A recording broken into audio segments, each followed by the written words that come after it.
Hey, we have a spaceship. That's the wrong one though. I thought we were talking about Star Trek Wars today. That's the NC Soft 17 or 03 This or is whatever. NCC 1701. Well, there you Ah, go. Yeah. I see. Well, hello guys. Welcome to the BeeRPad. We are not doing a Star Trek episode today, but we will be doing one in the future. There is the correct space. That's a bowl, a tiki bowl. Love it. Yeah. And it's got and look, I have an Ewok holding a candy cane inside. There's a hidden message in that somewhere. An Ewok holding a candy cane. That caravan of courage was a horrible, horrible. That's right. But today we are talking about Star Wars, specifically The Mandalorian Season 3, the latest and greatest of the Star Wars television specials on Disney Plus. Guys, if you're watching along with us, please like, subscribe, say hello to your friends, say hello to your mother, share this video, and leave comments. Your mother watch this. I lovey some comments. Now, well, first of all, how are you guys doing today? We have Marcus, my excellent, outstanding co-host. Suck it, Spurs. That is football talk. There's the Socha to you Americans. Yes, indeed. Yes, my team just beat Spurs 4-3. And we're in 5th place now. Oh, so all we need is for Man United to bottle it, and Champions League, here we come. I am rooting for you. Thank you. And down below, we have Paul Semel, or I guess he got adopted now, and he is no longer Paul Semel. That is the way. That is the way. How are you, Paul? I'm good. How are you guys? I'm doing okay. What's in the cup? You got your usual cold brew? Yep, got my Stumptown cold brew. You know, very nice stuff. Keep my spirits up. Now, guys, we are talking about The Mandalorian Season 3. I made tickers today because I had time. What did you guys think of The Mandalorian Season 3 finale? Sir Marcus, kick us off, please. I don't know. I'm older than Cena. I can't fucking remember.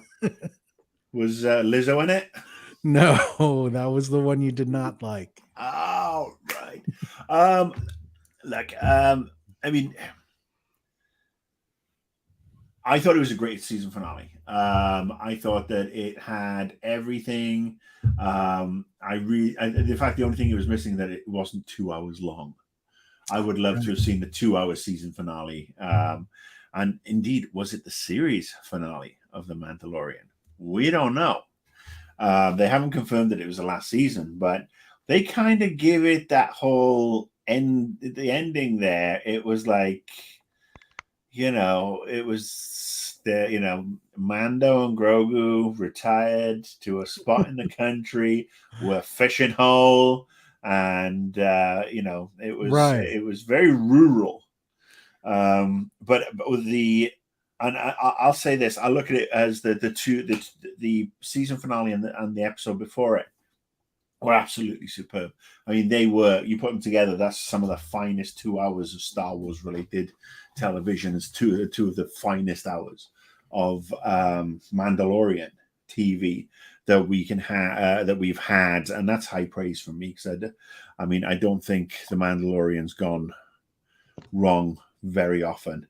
It certainly topped anything we saw in Book of Boba Fett. It certainly topped anything we saw in Obi-Wan Kenobi, or whatever the fuck it was called. Yeah, I mean, it had action, it had Mandalorians a go-go, it had jetpacks, it had Moff Gideon in his new suit, it had the Rise of the First Order right there. That was obviously a great lead into Ahsoka. It's not show, is it? Ahsoka. Because we know that's next in a couple of months. Yeah. Had so much action. It really felt great just to watch all those Mandalorians in action and watch them reclaim the planet. I don't have any quibbles with that season finale at all. Like I said, the 2 hours The 2 episodes were great. I just wish that they'd have actually given us a 2-hour finale where perhaps we could have had that entire battle and then had more of the wrap up and seen what's going on Mandalore now.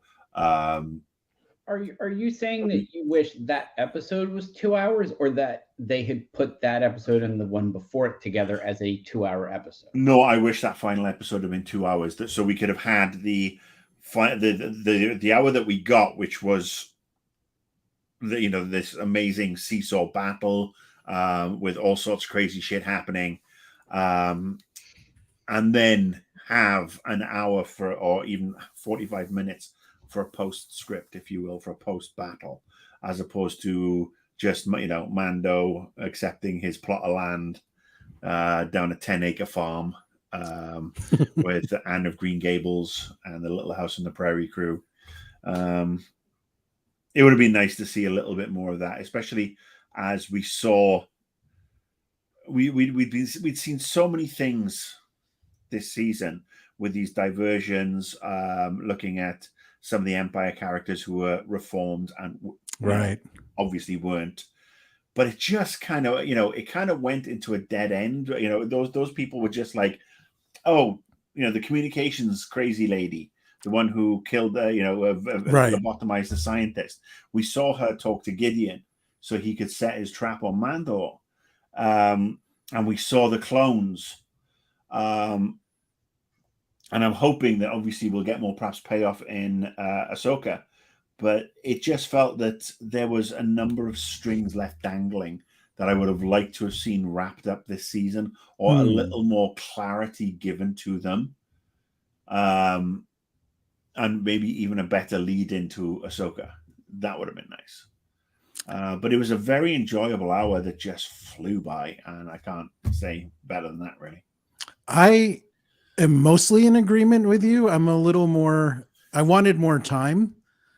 So I agree with you there, but it bothered me. That aspect of it bothered me more because the action was so good, but there was so much of it, and we didn't get a lot of breathing room. So I'm almost like, wait, I need a minute here. There's too much going on, but also to let the story breathe and to give more of those narrative moments, those human moments, or I guess Mandalorian moments.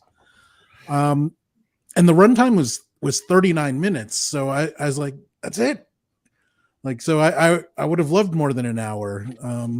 As we've been getting. Felt like to me, it felt like they were about to start, they were about a week out from starting the final 2 episodes of the season, filming them. And it's almost as if somebody at Disney said, oh, by the way, the show's canceled. You have to wrap everything up right now.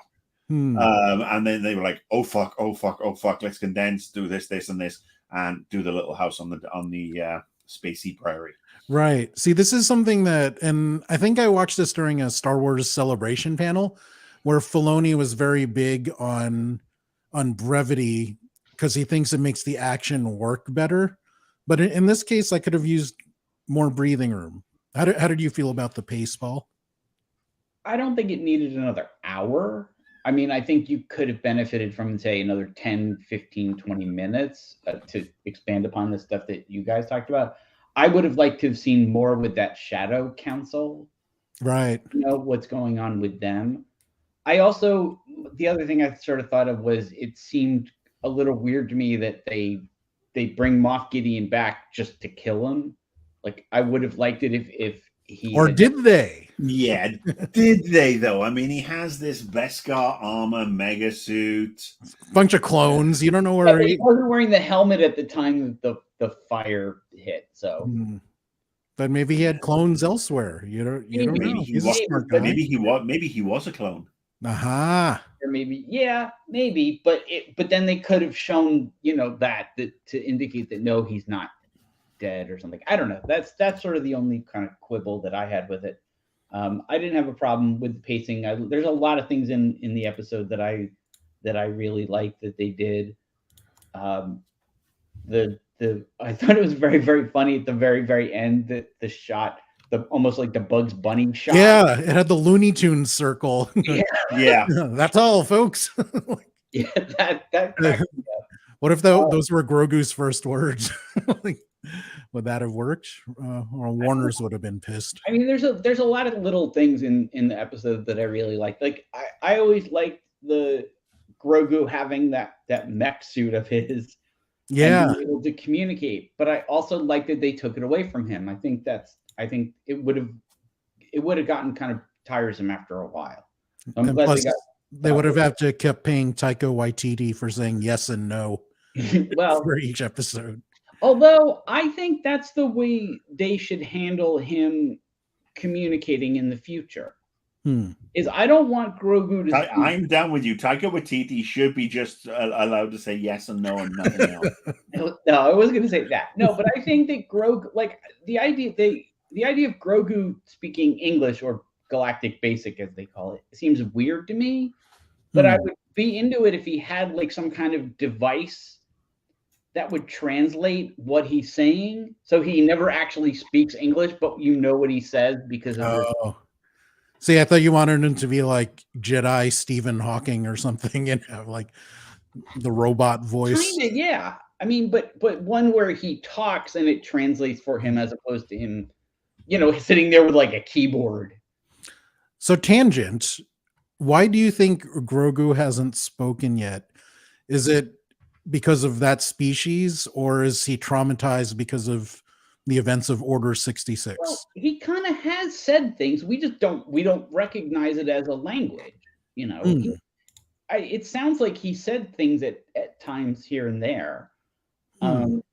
He just, like I said, he doesn't speak the Galactic Basic, so we don't, and he's why not are you so racist, Raymond?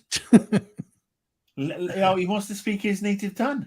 Why But the hell did he have to? he's also not. Why does he have to speak English, huh? Colonizer. He sort of mumbles a bit. Like he's not like, it's not like they ever look at Grogu and Din is like, should we go for pizza? And he's like, and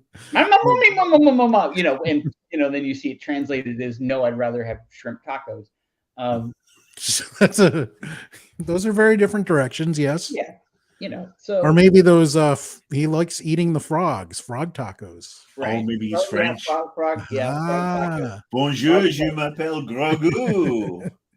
Yeah. Moff Gideon, fuck you. No, sorry. Oh, Paul, I'm switching panels with you. Okay. Because I want to show off my hat. Okay. So that's the only reason. Okay. But there are a lot of little things in there. I like the fight with the Red Guards, where Grogu like showed off a bit of his force powers and his skipping skills. Yeah, that was funny. But like, I'm talking more about like where the guy was about to hit him and he was like, nope. That stuff. The armorer was badass. Like fight everyone when they're flying down, she's still using her melee weapons and just killing everyone. The hammer ladies smacking people left and right. That was really good. I liked the armor that Moff Gideon had. Yeah. Which seemed to be augmented. Yes. And it dawned on me, and I don't know why this is, but we've never actually seen somebody with like an Iron Man suit. Like they have the technology. Right. We've never seen like somebody, like even Darth Vader, like, I mean, he, I don't know how much stronger his suit was than a normal human, but it certainly wasn't that much stronger. I mean, for that stuff, he would just use the Force, so he didn't need it. But we've never seen like anybody with like an Iron Man suit. That is true. Interesting. I don't know those the rocket troopers. I mean, the upgraded rocket troopers were the best armor. They did seem to be a little more sturdy. Yeah. And who knows what, we never got to see them in a situation where they used physical prowess or anything like that. But your point is well made. Yeah. I mean, Moff Gideon clearly has it because he crushed Beskar. Yeah. Yeah. I mean, he crushed the sword and her hand. So. Was there anything off about the finale? Like, it seemed kind of random that the armor is like, well, thank you for helping us reclaim Mandalore. Now get the hell off the planet, Din Djarin, and go. That seemed, I mean, I get that they're setting up season 4 to be their own adventures, but it just seemed kind of random and sudden. Like, okay, we got this. I think that they looked at it as he would never be happy there. I mean, I think it's obvious that he is somebody he is a Mandalorian, a loyal Mandalorian to the core.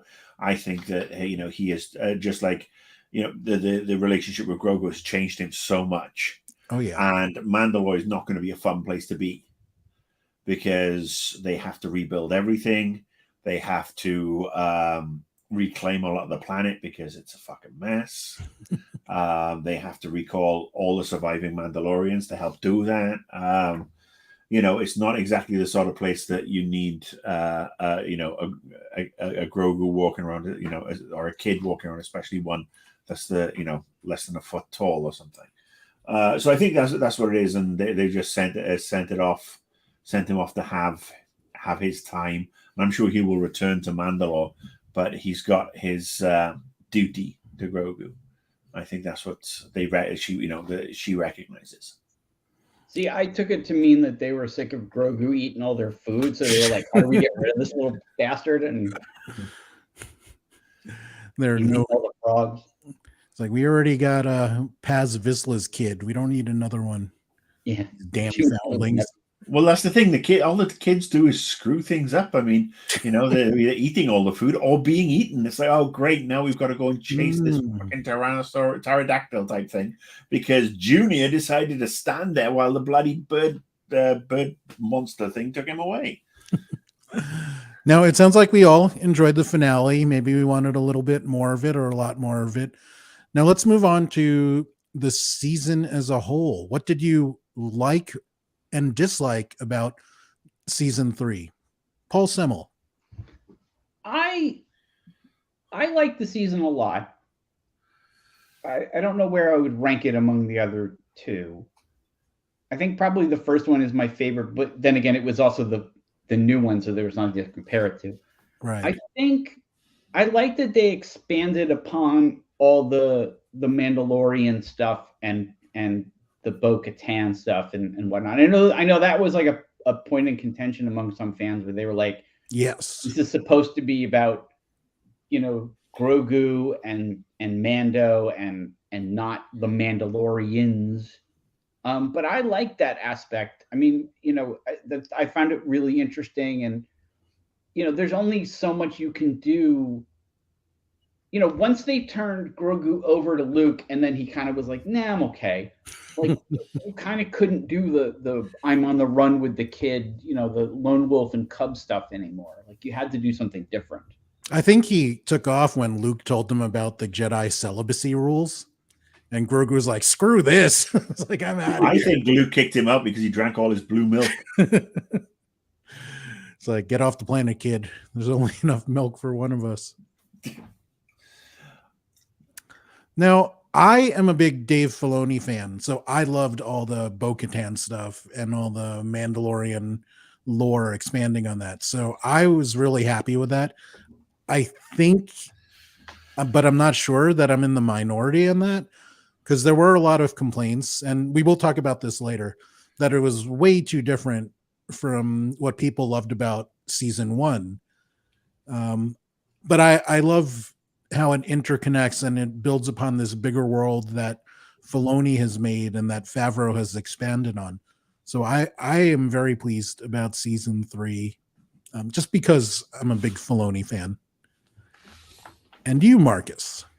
I got to say, it ranks right up there in my top 3 seasons of The Mandalorian. That's fair. I think that I don't have a problem, by the way, with Bo-Katan and everybody else coming through, because at the end of the day, the show's called The Mandalorians. And guess what? Bo-Katan is a Mandalorian. Thank you. And everybody else, the armorer and everybody else they had were. They are Mandalorian. So, I mean, yeah, we're obviously taken it to mean Din Djarin, Mr. Under the Garden. But at the end of the day, it could apply to anybody. I think, honestly, this was probably the strongest of the 3 seasons. I loved season 1 because it came out of nowhere, and it was the perfect thing. Hits during the pandemic again, much like Ted Lasso. Yeah. I think or maybe was the year before the pandemic, or was it during the pandemic? It was the year before. Year before the pandemic, yeah. Okay, but still, it was great. Very Especially different. especially after all the crap we just gone through with the movies. Mm-hmm. And so, it was some fine ass television. But the show needed to evolve from this whole lone gunslinger wobbling around the outer rim, Right. with his baby Yoda, while he's tries to figure out where to drop him off and this, that, and the other. It was lovely to see the bond grow between them, but at the end of the day, that would, for 3 seasons, would have basically devolved into the old TV show Kung Fu, Right. which nobody wanted. So this season, I have loved the variety. I've loved when they've gone off script, with the exception of the aforementioned Jack Black Lizzo episode, and nothing to do with either Jack Black or Lizzo, who are fine performers in their own right. It just, they are so big within the zeitgeist that it's just off-putting. And that whole episode, like I said, is a knockoff of a Star Wars: The Old Republic video game MMO mission, and it just felt pointless, because we just got to that final 5 minutes, which was absolutely baller, and it would have been lovely to see more of that, with Bo-Katan reclaiming the Mandalorians and actually having a bit of fucking fun with them for an episode before going off to Mandalore, and so many of them getting spliffermacated. Right. So yeah, I thought it was a really, really enjoyable season, and again, way better than Obi-Wan, way better than the Book of Boba Fett. I am happy that they took it out beyond, to a whole bunch of different locales. They brought new characters in. I'm not happy they didn't finish off a lot of stuff. Yeah. And we've obviously, we have discussed that. Kind of knew that we were going back to Gideon again. It would have been nice not to have the same guy being the bad guy yet again, no matter how awesome that particular actor Giancarlo. is. Yeah. Giancarlo Esposito. Thank you. But it's funny that both the Mandalorian and Picard have had the same issue, where they've gone back to the same fucking bad guy over and over and over. Bog. Gideon. So it would have been nice to have something new, some bigger threat, and have Gideon maybe have false flagged Gideon and had him killed really quite quickly in the third season. And we could have looked at one of the newer bad guys, or somebody again who's going to cross over. I know we've got Thrawn coming back in Ahsoka. I still can't fucking pronounce that. Ahsoka. So we know Thrawn's coming back there, so they couldn't have done that. But there are enough characters in the universe that they've now been brought into canon that they really could have had a little bit of fun with. And it just reminds me that one of the most grievous sins that I have with the Book of Boba Fett is that they wasted Cad Bane so quickly. Oh man, yeah, that hurt. Which, it was true though. Am I wrong? No, you're absolutely correct. Absolutely. So that's my only quibble with it. Other than that, it was a pleasure to watch. I look forward to watching it every single week. As soon as it dropped, I'd watch it before going to PT on Wednesday morning. We're set up nicely for the next series that I'm not even going to try and pronounce again, because my mouth is not working today. I'm going to the dentist tomorrow. Can you tell? That's where I sit on that one. I very much agree with you. There's one problem that I had, that it falls into your loose strings category, where the penultimate episode that was called The Spies? I believe that was. And it ends up there weren't spies, or at least they didn't reveal other spies, because we were all speculating if someone else aside from Elia Kane was a spy. People were saying it might be the Armorer, it might be Casca Reeves or Axe Woves. But it turns out everyone seemed to be on the same page and among the Mandalorians. So I was kind of hoping for more, or at least to have that thread resolved, and maybe it will be later. I don't know. but there don't seem to be any Judases among the Mandalorians. Yeah, and it's kind of strange because again, if you look at Rebels, that show you turned me on to, Yes, there was a Mandalorian who went to the dark side, that's went over to right. the Empire, and then came back. So we know that it's human nature or Mandalorian nature. There's always going to be a dick who decides to go and go where the money is. So it would have been nice to maybe see, somebody naughty. I think the armor is fascinating because they've played the armor very straight. Mm-hmm. But at the end of the day, she is the gatekeeper of a cult, if you will, where they drop almost into zealotry with the whole, oh, you're an apostate. Why? You took your mask off. I mean, that's some crazy ass shit. I mean, I suppose that's child abuse. I mean, little kids can't take their mask off. I mean, it's just not right. And that needs to be explored because everything, oh, Mandalorian's so cool. No, they're a little fucking cuckoo. They may be like some of the best warriors in the galaxy, but at the end of the day, this whole not taking the mask off stuff and having these factions of mask, no mask. I mean, how fucking crazy is it that it's just a total mirror of what we've been through in the last 3 years where, can you take your mask off or are you supposed to keep wearing your mask? What are we? Right. Are we the Mandalorians? Are we all apostates now that our masks have come off? There's something there with her that I would like to see explored, whether it's a separate show or a movie or something, because there's a lot of mystery there. She's dangerous. She is dangerous because anybody who holds that much power, especially when it's almost a religious fervor, is never good. Paul, I wanted to throw this to you, and I want to be sensitive about it. I don't want to get anything wrong, but I was reading this article that was comparing different factions of Mandalores to different types of Judaism, where the children of the Watch are kind of like the Orthodox Jews, and like Bo-Katan is more of like a modern Jewish person. Yeah, the armor would be like Orthodox, and then Bo-Katan would be Reform. Right. So yeah, there are parallels there, but I think there's parallels in other religions as well, and yeah, for sure. I mean, because there are factions of Catholicism and Christianity that are far more strident than others, and you've also you've got people like the Amish and Mennonites and I mean, these are not like alien concepts, no pun intended. Like I mean, there's nobody that.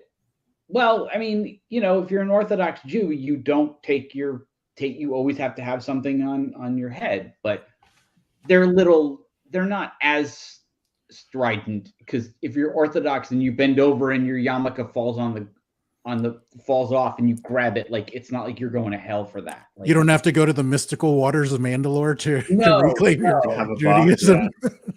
No, not at all. And in fact, there's a sort of a rule in Judaism that if some Jewish law could put you in harm's way in society, that you can sort of skip it. Like, you're not supposed to have, like, for example, like, you're not supposed to eat certain foods like pork. Right. But if you're on a desert island and literally the only thing to eat is a pig, you can eat the pig. Like, you don't have to starve to death just because. Right. I like it. That makes sense. If you were on a desert island and all you had was pig, that would actually be pretty good. So you'd have bacon, pork chop, sausage, pork belly, trotters, pork belly. You wouldn't know how to make that stuff.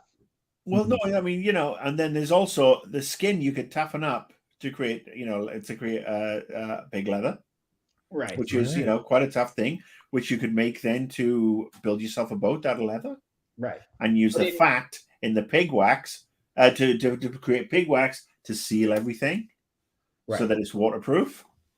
I mean, yeah. Yeah. How do you know all this? The thing is, there are some religions that would say, no, you can't eat the pig, you have to starve. Well, they're fucking nutballs, aren't they? I mean, come on. But that seems Well, I mean, that seems like a Children of the Watch thing, though. Don't yeah, you I mean, think? you got to remember, you got the Children of the Watch are fucking religious extremists. They are they're on the extreme side, and I'm not equating them to Orthodox Judaism, because that is something that is something totally different. I am talking about in the world of Star Wars. They are religious extremists that believe anybody and everybody cannot take their mask off, right, or they have to go and bathe in the waters underneath a destroyed planet, and they slavishly follow this creed, and that to me that's dangerous. They don't really seem to encourage much by way of free thinking or free. Although the armor did make Bo-Katan ask Bo-Katan to take her helmet off, and then basically say, look, Mandalore is bigger than us. We need to work together, even if we don't agree with these people, and we're going to have to work together and live together. So, Yeah, but did she do that?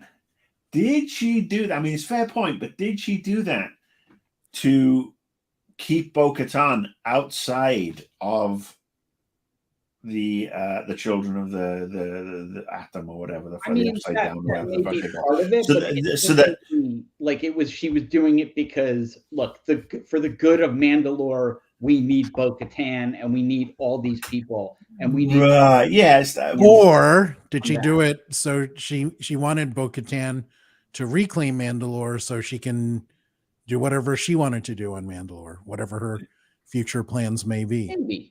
Maybe. But she obviously that's some cunning stuntery.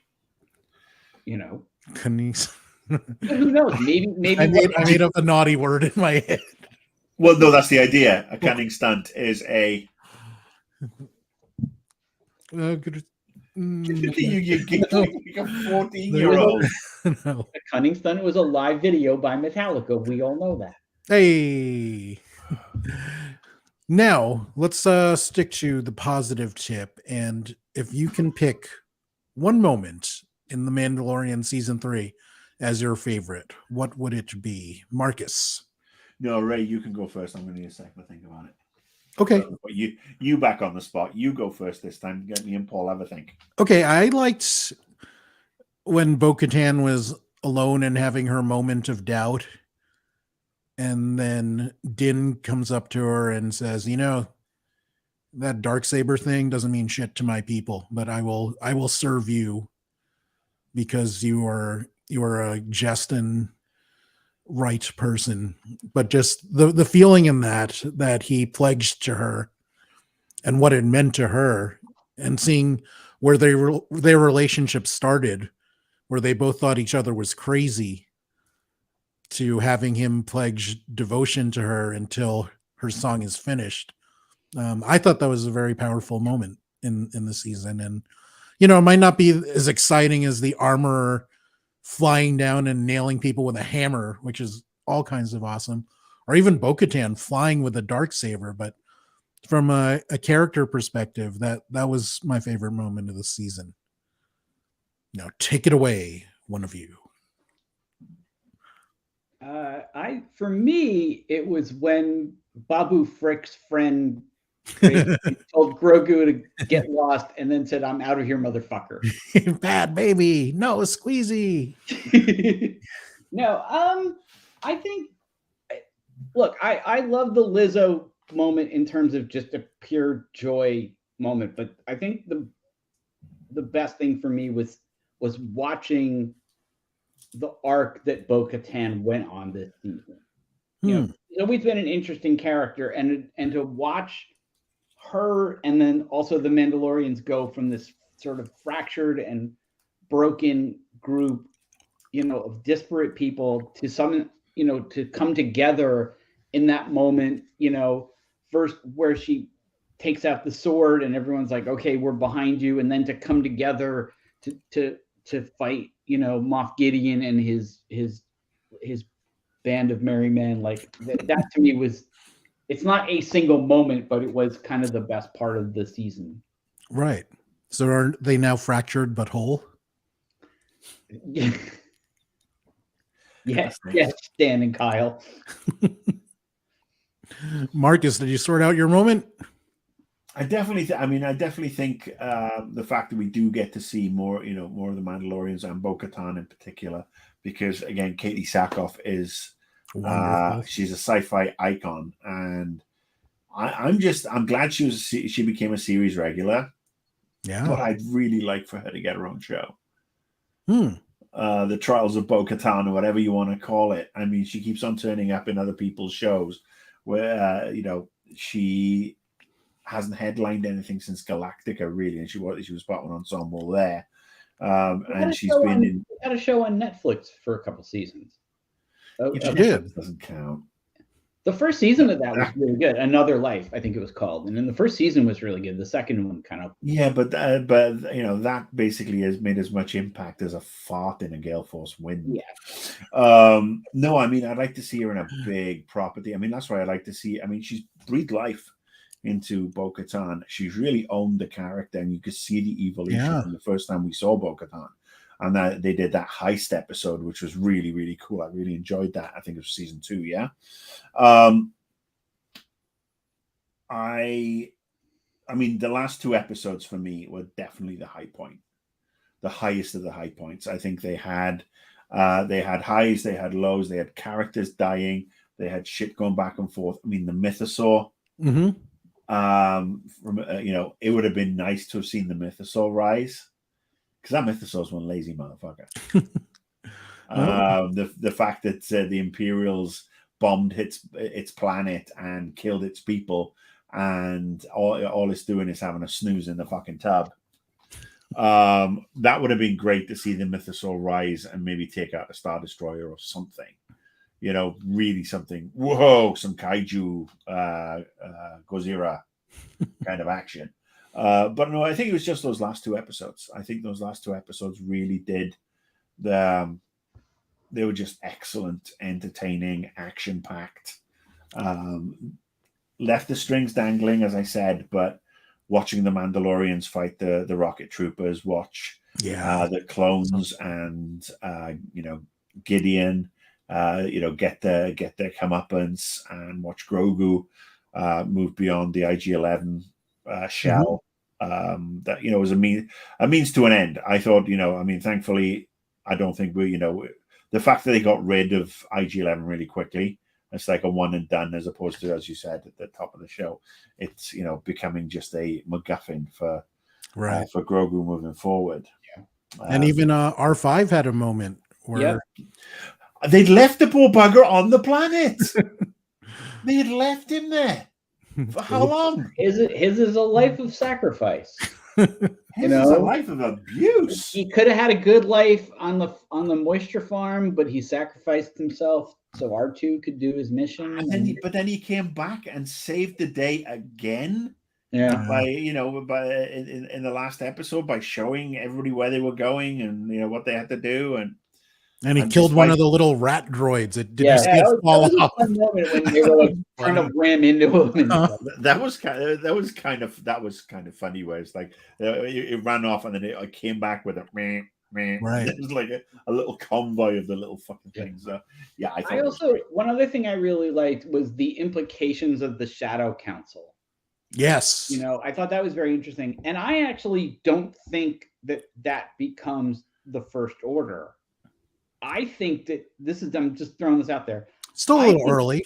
I think this becomes something that's going to get basically taken out, and that will lead to the First Order. Like, I don't think those people know that the Emperor is still alive, for example. Like, I don't think he's been in contact with them. No, and that Hux, just to clarify for the people watching, that Hux isn't the Hux in the most recent trilogy. That's like his dad or his uncle. Right. And that's actually played by the actor, the Harry Potter actor that was in the movies. He played one of the Weasleys. He also played Hux. But that's his brother playing the Hux in The Mandalorian. Did that make sense, or was Yeah. that just too convoluted? Yeah.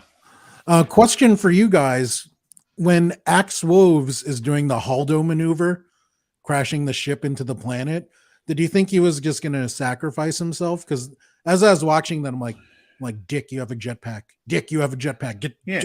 Yeah, I always knew he was going to get out. Okay. I thought he was going to die in the most stupid way. I really did. No, the dickhead jetpack. I thought he was going to jump out earlier than he did, but yeah, I knew he was going to. He was out. cutting it close. Yeah. Wasn't he? Like you could have gotten out. Yeah. Okay. Well, that was just me being dumb then. Now I have a question though. Yes. Okay, so I noticed Moff Gideon's helmet has spikes on it. As does the armor. Right, the armor helmet. And I was wondering, do you think that's a nod in some way on his part to Darth Maul? I do. I think there's a connection there because Maul did rule Mandalore for a time, and that was like season 5 or 6 of Clone Wars. Yeah, somewhere in there. And he had that his sort of stick was dual edge too. So Right. So there is speculation that the armor is actually one of Maul's followers from, I forgot what her character's name is from the Clone Wars, but that's who that is. Mm. That's just speculation. But I do think there's a connection there because right. Now, let us talk about one of the most constant criticisms for this season. Was there too much Bo-Katan and not enough Din? Now, No. Next question. I mean, seriously, these people who are bitching and moaning, oh my God, it's turned into a chick show. I don't want more than Pedro Pascal. He's my daddy. They can all just grow up. now which American accent was that? Oh no, that was no American accent. That was just that was pure arsehole accent. Gotcha. I think that Bo-Katan was a breath of fresh air. She helped bring the show, like I said, bring it an added dimension. Ditto the Armorer. I wanted to see more of the Mandalorians. They made a very sensible expansion there. Yeah, I can't get enough of the Bo-Katan goodness. Same here, and you know why? I'm just a Filoni mark. Same with you, Paul. Yeah. Okay, so haha, you guys are wrong, angry internet people. Just kidding. It's probably like half a dozen fucking people with 15,000 email addresses. So next question, do you prefer the smaller self-contained world from season 1 or the larger interconnected world of season 3? Now, I guess this ties into a lot of people like the Kung Fu style, as Marcus said, where it's just about Din and the kid going around solving problems. And I get the appeal of that, but I love how interconnected everything is. I actually thought, and I discussed this with you over email, Paul, I thought we were going to see a little bit of Thrawn and maybe Sabine in the finale, where it turns out that Thrawn was just manipulating Gideon the whole time. And that could end up being the case, but I don't know. I love how the larger interconnected stuff. I do too. I think that if you were going to do more of the Kung Fu stuff, it would have had to have been before he turns Grogu over to Luke. Right. You know, I think eventually you have to kind of expand it and make it tie into things anyway, because otherwise it becomes, like you say, it turns into like, you know, every episode, like it's it's basically the Mandalorian A-team. Like, you know, if you have trouble and you can find them, the Mandalorian and Grogu will come and help you. And That's Grogu's first words. I ain't getting no plane. I pity the fool. Oh wait, the fool I pity. That would be awesome. We don't actually know that he has Yoda's speech impediment, so that's unfair. But yeah, I mean, I liked it that it got bigger and tied into things, and I like the whole interconnectivity of Star Wars stuff. Like, you know, I loved it when what's his name from Rebels showed up, and you know, Zeb, yeah, thank you. Yeah, I like that stuff, and I like when they tie all these things together, you know. I mean, you run the risk of it being cutesy because it's a huge galaxy. So the idea that he would run into thing, you know, sometimes it can be like bad. Like people brought up how silly it is that Darth Vader built C-3PO. But the way they've done it in this show is good. And as I've said before on this show, our show here, I think this is all going to pay off in a very cool way at some point. We just don't know how because they haven't done it yet. Right. I trust in Filoni and Favreau, but especially Filoni.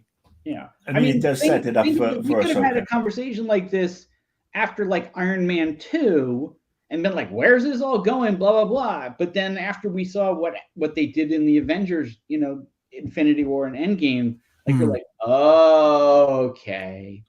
And I think that's what they're building towards with this movie they've announced. Yes. But Mark is saying how it builds towards Ahsoka initially, because that's right in August, and the movie's probably 2 or 3 years away. Yeah. Yeah. So they have time to do, you know, the other book of Boba Fett and Ahsoka seasons 1 and 2 and the Mandalorian 4 and Right. you know, I think that the reason and they had to go interconnected was because Boba Fett in particular was so contained into Mos Espa. I mean, Right. it was like a little localized crime family, which is what it was. I mean, it was a crime drama. But I mean, Mos Espa, there's a reason why it's not a tourist trap. I mean, it's fucking boring. yeah, they need an Applebee's.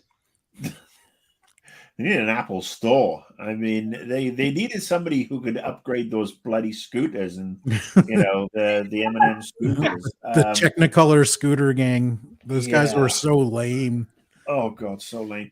But, I mean, I think that if they'd stuck with Mando being this sort of like wandering bounty hunter sticking in the Outer Rim week in, week out, season 2 and 3 of Mandalorian would have been just more of the same of Book of Boba Fett. And that show, the Book of Boba Fett showed us the dangers of sticking to that one tried and tested formula. It just didn't fucking work.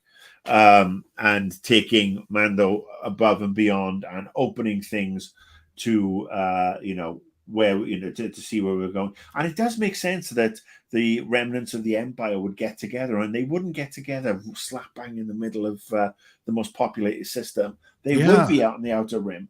They would basically be tucked away and would be rebuilding and consolidating, ready to move out. So it made all kinds of sense to me. And I like the larger interconnected season 3 world because it feels way more organic and natural. Yeah. And we, for the episode where, like I said, the scientist gets, we just see how the Republic is getting ready to fall again, because you see these douchey, extreme liberals who are just like, oh, yes, I'm a liberal, darling, but look, I mean, they can't, it's full on Marie Antoinette mode. It's like, oh, people don't have food in the Outer Rim, well, let them eat cake. It's like, oh, I would love a black friend because I'd like to tell them that I would have voted for Barack Obama for a third term. I mean, it's full Get Out mode, if you will. That reminds me of the Eddie Izzard bit, Cake or Death. Cake or Death. So yeah, I love the way they've expanded it. It did make a lot more sense. It did feel more organic, except for that one episode that was useless. I agree with the organic part. That's something I didn't think about before, but it made the world seem to make more sense, and the actions have consequences in other parts of the galaxy far, far away. So I very much like that aspect that you brought up, Marcus. Well, and don't forget, the whole thing started because they hired Mando to find the kid, right, or Moff Gideon and the doctor. And even though we don't entirely, they never said out loud why they wanted him. Like it was up to this point, they hadn't explained it at all. Because they were not thinking out loud like Ed Sheeran, who Right. apparently ripped off Marvin Gaye. Have you been following that lawsuit? I have been, yeah. That's pretty funny. So for season 4 of The Mandalorian, we have some basic setup. We have Din and Grogu living in their nice little house in the prairie there. We have the bar with Carson Teva, who is apparently going to be assigning missions to Mando and S4. So we have those two basic set pieces already. What do you guys expect from S4? What do you want from S4? They're not setting up season 4. They're setting up the video game. Well, The it does Mando seem- video game where you go to the bar and you pick up your That's the missions hub. and you- Yeah. yeah. And it's basically Destiny. It's the Destiny knockoff, but with Star Wars. Paul. I would play that game. It's hard to say because I don't know what happens in Ahsoka. Right. And I feel like, because I'm inclined to say, like, oh, you're going to see in season 4, you'll see more of the Shadow Council, but with Thrawn. But I don't know that because Thrawn could die in Ahsoka, for all we know. I don't think so, but It's a possibility for sure. Yeah. I mean, I don't know. It's hard to say at this point. I mean, obviously they're going to do an entire episode where Grogu and Lizzo go on the road, performing the Catskills.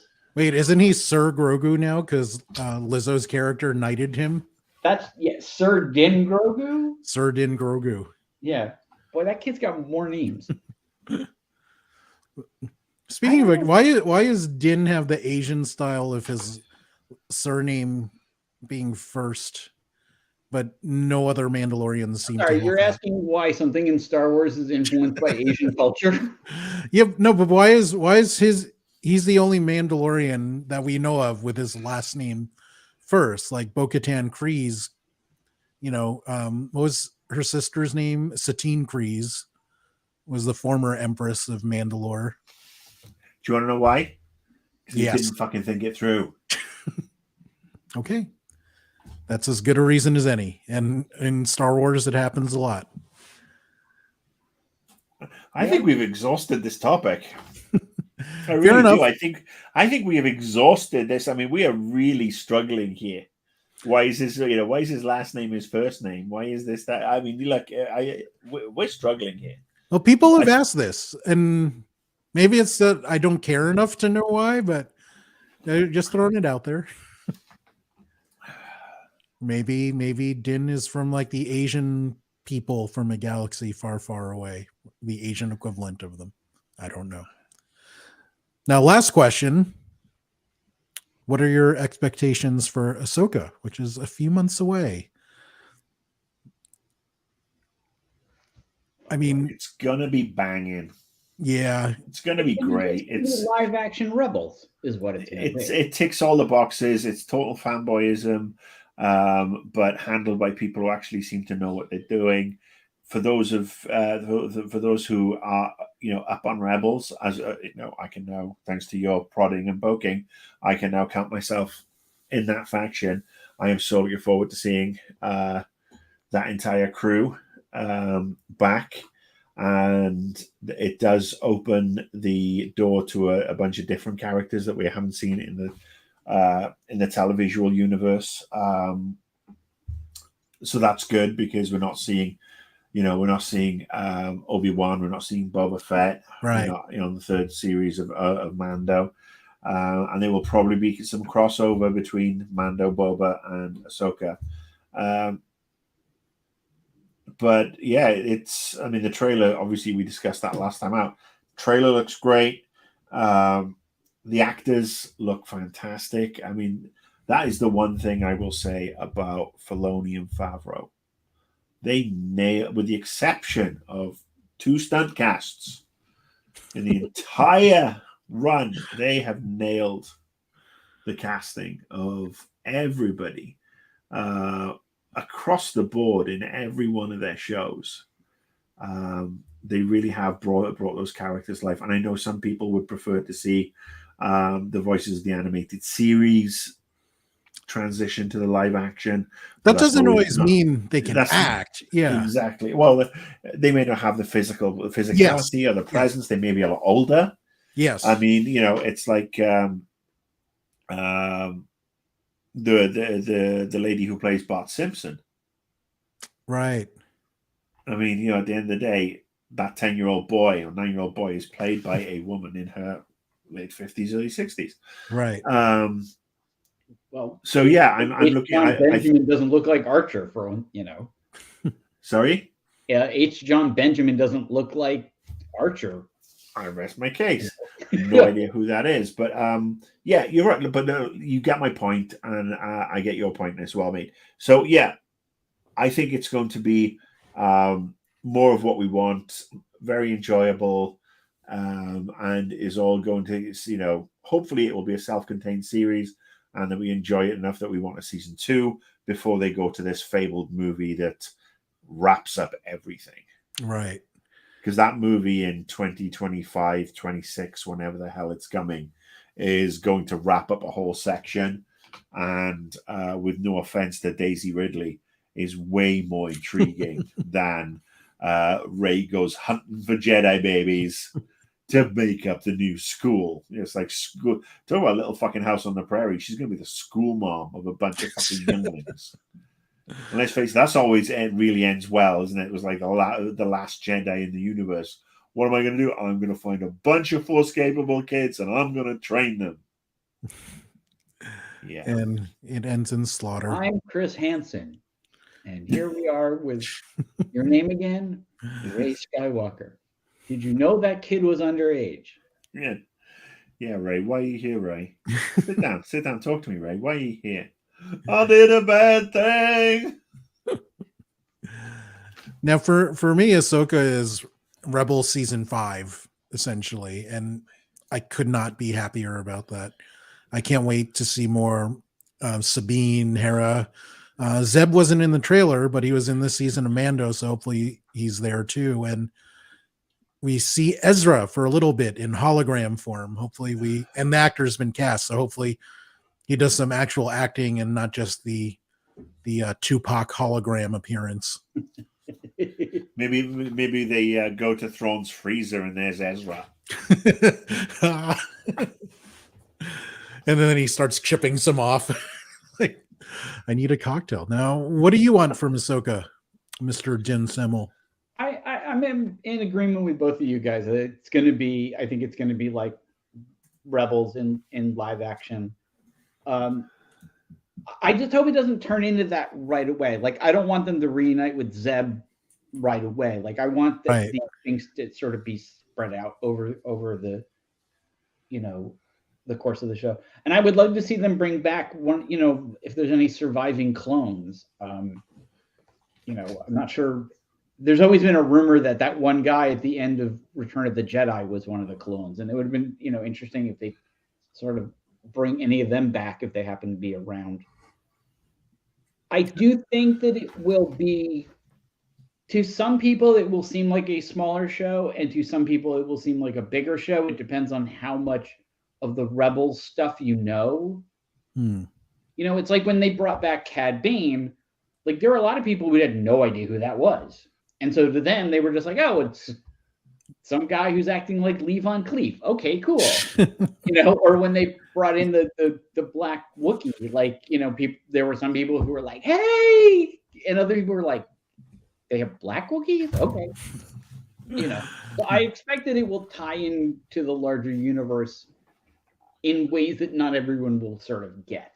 That won't be obvious. Like, I don't think they're going to tie it into, like, you're not going to see, like, a young Rey running around or a, That's because George Lucas isn't writing, directing, or producing this.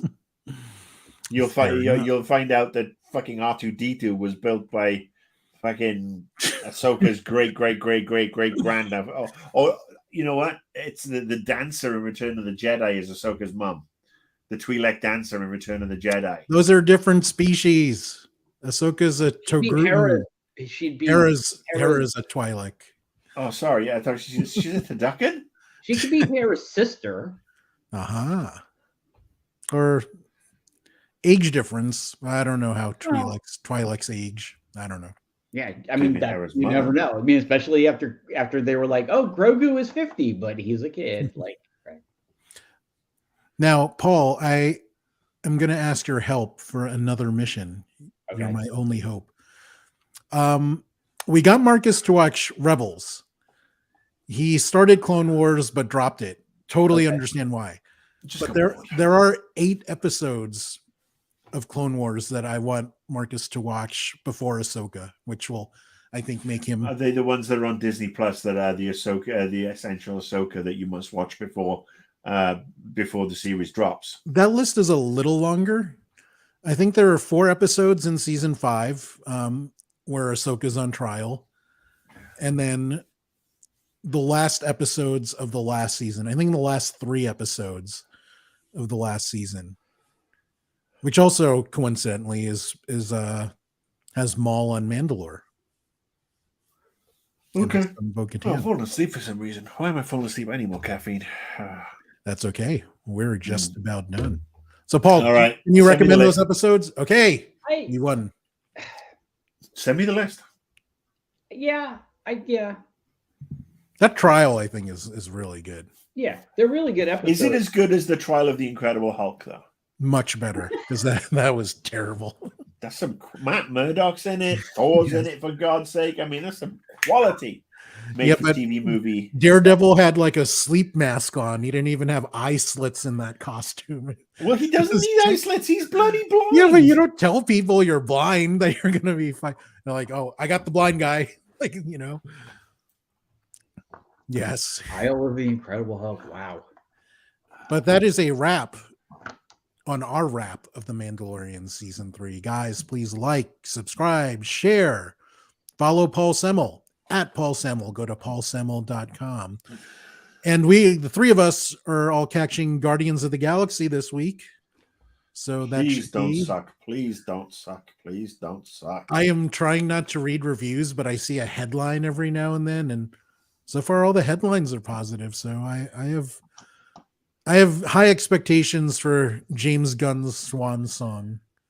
Let's face it, James Gunn is an excellent filmmaker, and Suicide Squad is, without a doubt, one of my favorite DC Universe movies that happened during the Snyder era, and also Peacemaker. I mean, just for the intro sequence alone, Peacemaker was baller. So yeah, with Jimmy Gunn, I have some faith. I hope it's more like Guardians 1 than Guardians 2. Because Guardians 2 felt a little bit meandering and just a little slow. If it's got the energy, too silly at times too. Well, no, there's nothing wrong with a bit of silly, but I mean, if 3 has got the energy that the first one had in particular, I think we'll be in a very, very good place. I have heard that it might make some people cry.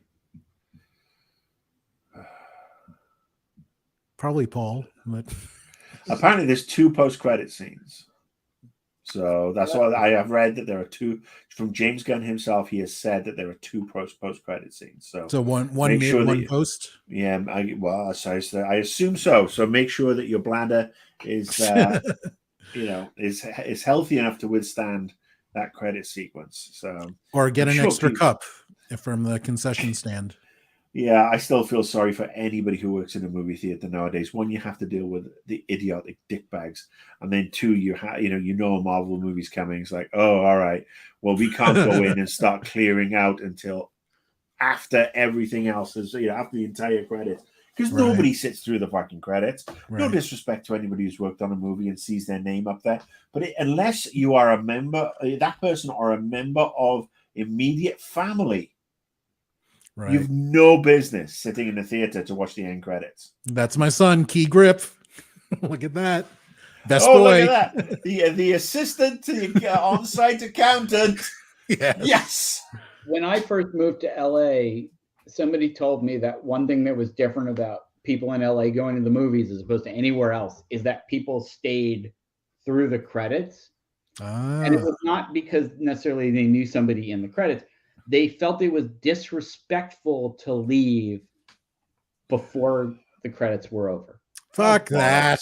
That's bollocks. I bought the That is ticket. total- I'm sorry. Said. I have been to numerous movies with and bona fide director of movies that have been like on TV and on video and stuff, and he can't get out of there fast enough, or he couldn't get out of there fast enough when the credits rolled.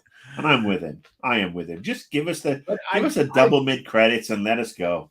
Right, but I've also been to screenings where like literally the credits start to roll and nobody gets up, and it not just a Marvel and a movie either. So that's because they're hoping it's like a screening of a movie. Oh, let's hope that somebody's going to come out and say, "Surprise! Did you like my movie?"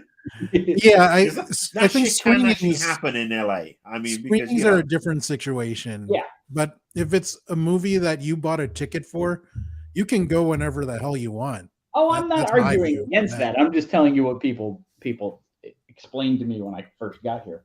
That's like if because you're they angry, saw you as a gentle, naive soul. if you're angry at Bud Light, go ahead and shoot the cans. You bought them already. You can do whatever the hell. You can be a moron like Kid Rock and shoot your Bud you Light wanna burn that a you paid book? for. Yeah. You want to burn a book? You burn that book. You bought it. You wanted to drive a truck over a bunch of CDs from metal bands in the 90s? Go ahead. You're the fucking idiot who paid them. They got your money already. Too late. But next episode, Guardians of the Galaxy, Volume 3. It's going to be excellent, and we hope you can join us. Thank you for watching the BeeRPad. See you next time.